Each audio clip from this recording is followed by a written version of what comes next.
सबसे सर्च होने वाला टॉपिक पता है क्या है? Skin whitening. I am sure आप रिलेट कर रहे होंगे इससे। गूगल पे टाइप करो तो आता है फेयरनेस इन 7 डेज, कोरियन मिरेकल फेशियल। बहुत सारे ऐसे वीडियोस आपने भी देखे होंगे और हम तो हमारे पेशेंट्स रोज आके हमें कई सारी कहानियां सुनाते हैं। सरप्राइज भी होती हूँ, एस्टोनिश भी होती हूँ। पूरी टीम हम जब बैठते हैं तो हम यही सोचते हैं कि ये क्या ऑब्सेशन है फेयरनेस का। क्यों हम हेल्दी स्किन को प्रायोरिटाइज नहीं कर रहे हैं, क्यों हम फेयरनेस को प्रायोरिटाइज कर रहे हैं, और वो भी आज के जमाने में। हम बात करते हैं कि वी आर वेरी एडवांस्ड, हम बहुत ऊबर हैं, हम बहुत एडवांस्ड हैं, लेकिन फिर भी हम स्टक है फेयरनेस पे। Fairness is not that important. Your confidence matters, and confidence can come from a healthy, glowing skin also. So let's shift the narrative. Let's change the narrative. मैं आज आपको देती हूँ इस नैरेटिव को चेंज करने के लिए 3 simple secrets for a healthy,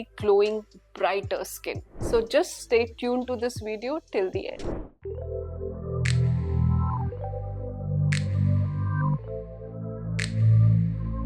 तो the first is skin care actives. Skin care actives बहुत बहुत इंपॉर्टेंट रोल प्ले करते हैं हमारी स्किन केयर जर्नी में और एक रेडिएंट पिगमेंट फ्री स्किन को अचीव करने में। पिगमेंट फ्री तो हमें नहीं बोलना चाहिए, बिकॉज मेलेनिन, हमारी इंडियन स्किन में मेलेनिन काफी मात्रा में पाया जाता है। इसकी वजह से ही हमारी स्किन टाइप 4 और टाइप 5 होती है। हमारी स्किन की टेंडेंसी क्या है ना कि ये बर्न नहीं होती है। अगर आप यूरोपियंस को देखो तो एकदम से उनकी स्किन रेड हो जाती है, सनबर्न्स हो जाते हैं। और हमारे साथ क्या होता है कि अगर हम सन में जाते हैं तो मेलेनिन हमें प्रोटेक्ट करता है और इंक्रीज हो जाता है तो हम टैंड हो जाते हैं। तो actually melanin is a protective response.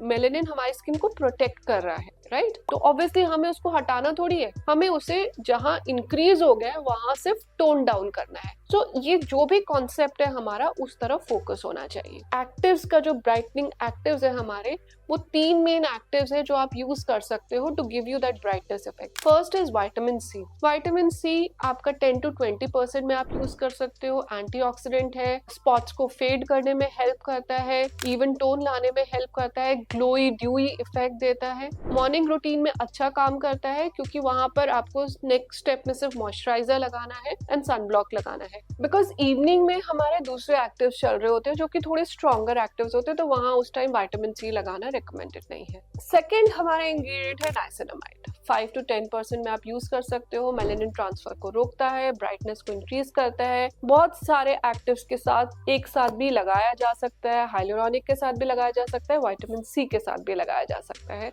तो इसको भी आप अपनी मॉर्निंग रूटीन में ऐड कर सकते हो। थर्ड जो इंग्रेडिएंट है हमारी सीक्रेट नंबर 1 का, वो है ट्रांसमिक एसिड 3%, जो कि हार्मोनल पिगमेंटेशन में बहुत हेल्प करता है। ये इंग्रेडिएंट जैसे आप अपनी स्किन में ऐड करते हो तो आपको काफी ज्यादा ब्राइटनिंग इफेक्ट दिखता है। सेकंड हमारा सीक्रेट है the Indian skin secret of a healthy diet. अगर आप पुरानी डाइट को देखो, जो हमारी दादी नानी डाइट देती थी, उसमें क्या होता था, एक सीजनल वेरिएशन होती थी और एक कुछ चीजें होती थी जो हमें रोज खानी होती थी। अब सीजनल वेरिएशन में क्या होता है कि हमारी डाइट के अंदर ही हमारे सीजन के हिसाब से सब्जियां, फ्रूट्स सब चेंज होते रहते हैं। तो वो अगर आप अपनी नेचुरल डाइट को ही इनकॉर्पोरेट करोगे, रादर देन कि आज हम जोमेटो से पिज्जा मंगा रहे हैं, बर्गर मंगा रहे हैं, इसकी बजाय जो आपके घर में नेचुरल होममेड खाना था और जो सीजन के हिसाब से सब्जियां और फ्रूट आते थे, अगर आप उसकी कंजम्पशन ही इंक्रीज कर दोगे तो आपकी स्किन अपने आप ही आपको थैंक यू बोलेगी। सेकेंड था कुछ चीजें जो हम रोज खाते थे, जैसे दाल हम रोज खाते थे,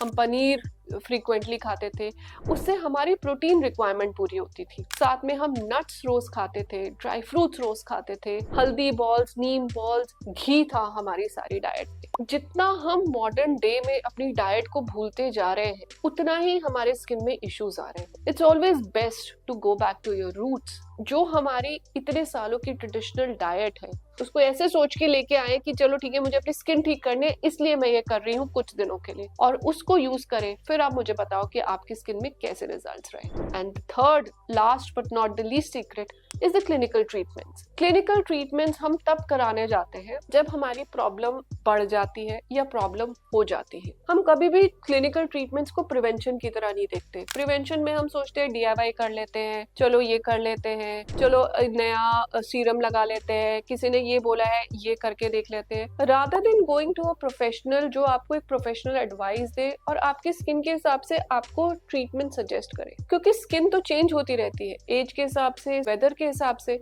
लेकिन हम स्किन को शिफ्ट नहीं करना चाहते क्योंकि कहीं ना कहीं माइंड सेट है कि डॉक्टर के पास तो तब जाएंगे ना जब प्रॉब्लम हो, प्रिवेंशन के लिए कौन जाता है। ये एक बहुत बड़ा सीक्रेट है, because prevention is the new की। जितना आप अपनी स्किन को प्रिवेंट करते जाओगे डैमेजेस से इन क्लिनिकल ट्रीटमेंट से, जैसे peels and lasers and lights and booster treatments, Rejuran, PDRNs, IV drips, ये सारे ट्रीटमेंट जाके सेलुलर लेवल पे रिपेयर करते हैं और साथ ही आपको हेल्प करते हैं रीजनरेशन में। तो ये हमारा थर्ड पिलर है, हमारी जो थर्ड सीक्रेट है वो है इन क्लिनिकल ट्रीटमेंट्स, चाहे प्रोसीजर्स हो, IV इन्फ्यूजन्स हो, ये बहुत लॉन्ग वे जाते हैं। फेयरनेस के नैरेटिव को चेंज करके अब हमें रेडियंस के नैरेटिव पे आना ही होगा।